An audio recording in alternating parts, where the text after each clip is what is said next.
नमस्कार दोस्तों, आप सभी का स्वागत है हमारे YouTube चैनल मानव जीवन में। तो चलिए आज की प्रस्तुति शुरू करते हैं। हर हर महादेव, जय महाकाल। आप सभी लोगों को सावन के महीने की बहुत बहुत शुभकामनाएं। मेरा देव आदि देव महादेव आप सभी लोगों की मनोकामनाओं की पूर्ति करें। आप सभी के ऊपर मेरे देव आदि देव महादेव जी का आशीर्वाद सदैव बना रहे। अगर आपकी कोई मनोकामना है, काफी दिनों से पूरी नहीं हो रही है, कुछ हो ही नहीं रहा है, महादेव जी आपके हृदय की बात नहीं सुन रहे हैं, काफी सारे उपाय कर लिए, व्रत करिए, तो मात्र छोटा सा उपाय करना होगा। आपको मात्र एक दीपक लगा देना होगा और आप रखते ही देखिएगा, चमत्कार होने लगेगा। आपकी जो मांगोगे सारा सब कुछ आपको जरूर मिलेगा। पूज्य गुरुजी की कथा से सुनकर के और समझकर के पूरे ही उपाय को बड़े ही विस्तार से बताऊंगा, परंतु उससे पहले आप सबसे छोटी सी गुजारिश करूंगा कि जो लोग पहली बार आए हैं, चैनल को सब्सक्राइब जरूर करना और वीडियो को लाइक करके महादेव जी का कोई सा भी प्यारा नाम कमेंट बॉक्स में लिखना मत भूलिएगा, ठीक है ना।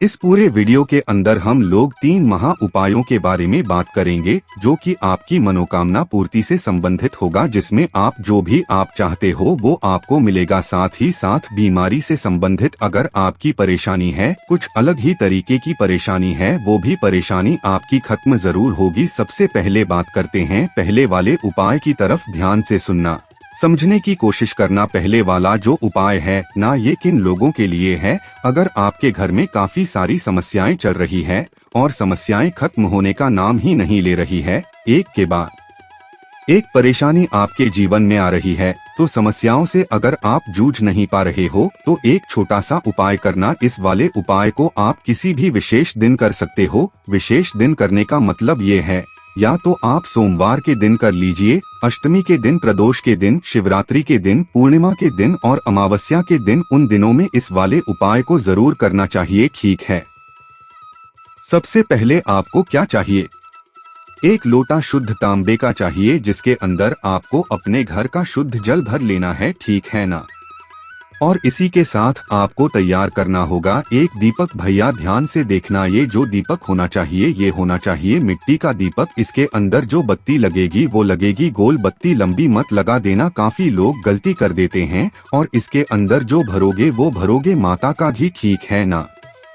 गाय माता का घी भरना है। इस तरीके से एक दीपक तैयार कर लेना, जलाना नहीं है। अभी जब मैं बताऊंगा तब आप जला देना। कब आपको जलाना होगा? इसे लेकर के प्रदोष काल में आपको पहुंचना होगा। कहां पर? बेलपत्री के पेड़ के नीचे, यहाँ पर। और बेलपत्री के पेड़ के नीचे प्रदोष काल में जो व्यक्ति एक दीपक लगा देता है ना, एक दीपक, इन खास स्थितियों पर या तो हर सोमवार के दिन कर लो, या फिर हर अमावस्या के दिन कर लो, या फिर हर शिव के दिन, या हर प्रदोष के दिन, जो व्यक्ति एक घी का दीपक मेरे देव आदि देव महादेव जी के लिए बेलपत्री के पेड़ के नीचे लगा देता है ना, उसके जीवन में कभी कोई बड़ी परेशानी पैदा नहीं होती है। अब मैं आपको इसी दीपक का एक बहुत ही बढ़िया उदाहरण, जो कि गुरुदेव ने अपनी कथा में बताया था, कि अगर कोई मेरी माता, बहन, स्त्री कोई भी ऐसी है जिनके बच्चा नहीं हो रहा है, या फिर पुत्र प्राप्ति की इच्छा करती है और उनके गर्भ में बच्चा ठहर ही नहीं रहा है, तो गुरुदेव ने एक तो सफेद आंकड़े की जड़ वाला उपाय, जो मैंने कई बार आपको बता दिया। मैं कल या परसों ही एक कथा सुन रहा था, जिसके अंदर गुरुदेव ने बहुत ही अचूक उपाय बताया। ध्यान से सुनना, ये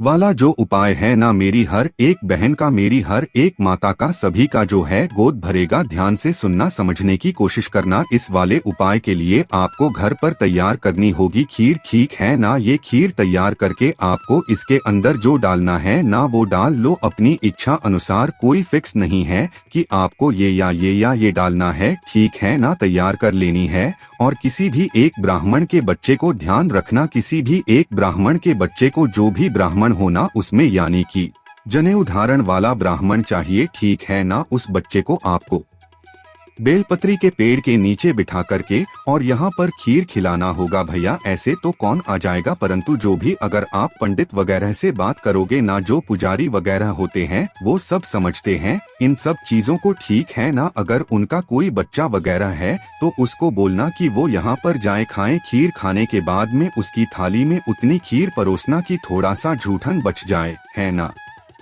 वो जो झूठी वाली खीर अगर कोई माता बहन खा लेती है ना, तो मात्र 2 महीने के अंदर अंदर उनके बच्चा ठहर जाता है, एकदम स्वस्थ होता है और महादेव जी की कृपा से वो बहुत ही ज्यादा ज्ञानवान गुणवान पुत्र की प्राप्ति उस स्त्री को जरूर होती है। बहुत ही अचूक उपाय है, जरूर करना। और हर विशेष दिन पर बेलपत्री के पेड़ के नीचे एक दीपक लगाना आप स्टार्ट कर देना।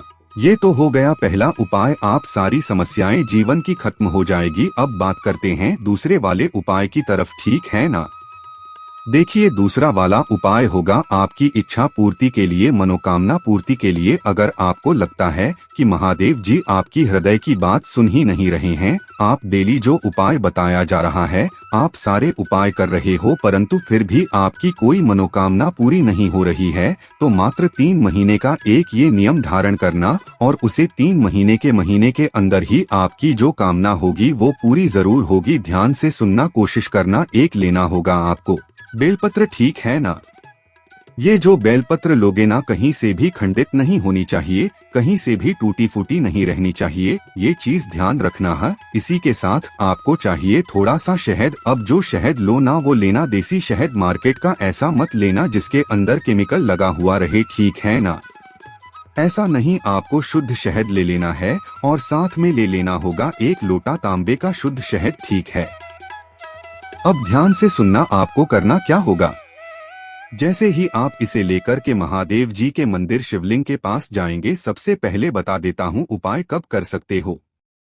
या तो किसी भी सोमवार के दिन कर लो या फिर किसी भी अष्टमी के दिन कर लो। अष्टमी, नवमी है ना, एकादशी और एक दिन बताया प्रदोष और शिवरात्रि। प्रदोष और शिवरात्रि, इन दिनों पर, खास दिनों पर आप इस उपाय को कर सकते हो। उत्तर दिशा की तरफ, नॉर्थ डायरेक्शन की तरफ मुंह करके बैठ जाना। सबसे पहले 1 लोटा शुद्ध जल मेरे देव आदि देव महादेव जी की शिवलिंग पर ठीक ऊपर आपको समर्पित करना होगा, का स्मरण करते हुए। अब जो आपने एक बेलपत्र लिया है, इस एक बेलपत्र की जो ये बीच वाली पत्ती होती है ना, ये वाली पत्ती, सबसे बड़ी वाली पत्ती, इस सबसे बड़ी वाली पत्ती का जो चिकना साइड का हिस्सा है, उस चिकने साइड के हिस्से लगाना होगा शहद। उस पूरे की पूरी पत्ती पर आपको अच्छे से शहद लगा देना है, ठीक है ना। और इस पत्ती को यहाँ से पकड़ना है ना, यहाँ से पकड़ के महादेव जी की शिवलिंग के ठीक ऊपर आपको समर्पित करना होगा। पत्ती का मुख रहेगा आपकी तरफ और डंडी रहेगी विपरीत दिशा में।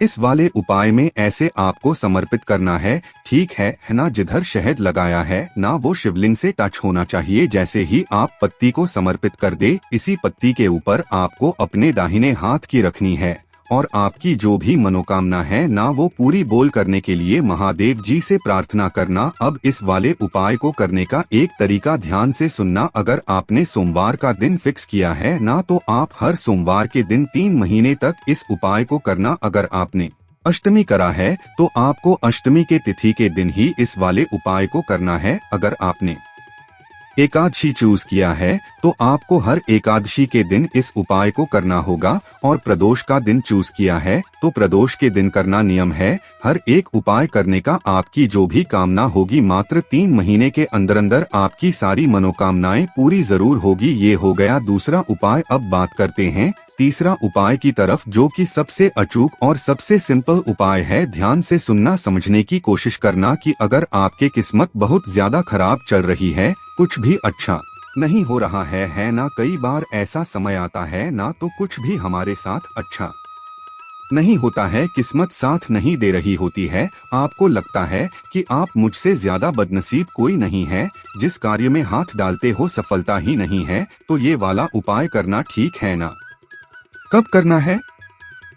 किसी भी दिन कर लेना, हफ्ते में एक बार इस उपाय को जरूर करना, ठीक है ना। ध्यान से सुनना, आपको लेनी होगी मात्र 1 बेलपत्र जो कहीं से भी खंडित ना हो। इसी के साथ लेना होगा थोड़ा सा लाल चंदन पिसा हुआ है ना, लाल चंदन, और 1 लोटा ले लेना तांबे का, जिसके अंदर आपको अपने घर का शुद्ध जल भर लेना, ठीक है ना। अब ध्यान से देखना, इन सभी सामग्रियों को लेकर के पहुंचना कहाँ पर? प्रदोष काल में। प्रदोष में कहाँ पर? बेलपत्र के पेड़ के नीचे। जब आप यहाँ पर पहुँचेंगे तो सबसे पहले आपको करना क्या होगा, ये जो एक आपने बेलपत्र लिया है ना, इस बेलपत्र की तीनों पत्तियों पर जो चिकना वाला हिस्सा है ना, उस तरफ में आपको इस तरीके से लाल चंदन लगाना है। अच्छे से पूरी की पूरी पत्ती पर है ना लाल चंदन लगा देना। और ये लाल चंदन वाली जो एक बेलपत्र है ना, बेलपत्र के पेड़ की जड़ों में आपको समर्पित करना होगा, अपनी कामना कहते हुए कि मेरे दिन बहुत खराब चल रहे हैं, बहुत ज्यादा है। किन महादेव जी के नाम से? अघोरेश्वर महादेव जी के नाम से। ये ध्यान रखना, नाम याद रखना कौन सा? अघोरेश्वर महादेव जी के नाम से, ठीक है ना? यहाँ समर्पित कर दिया। उसके बाद में अपनी कामना बोलना और कामना करने के बाद में आपको लोटा जल्द यहाँ पर नहीं चढ़ाना है। इस बेल पत्री को वापस यहाँ से उठा लेना और लेकर के पहुँच जाना कहाँ पर?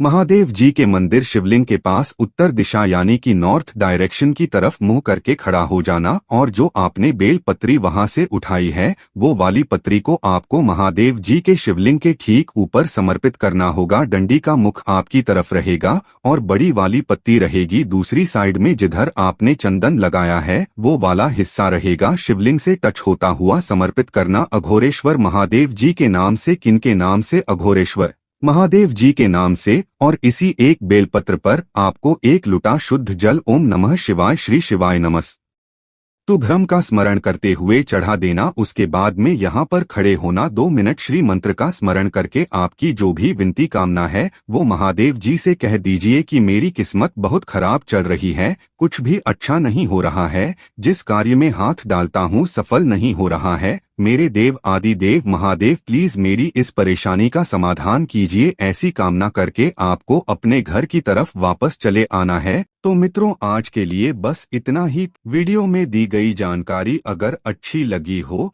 तो प्लीज हमारे चैनल मानव जीवन को सब्सक्राइब करें, लाइक करें। धन्यवाद।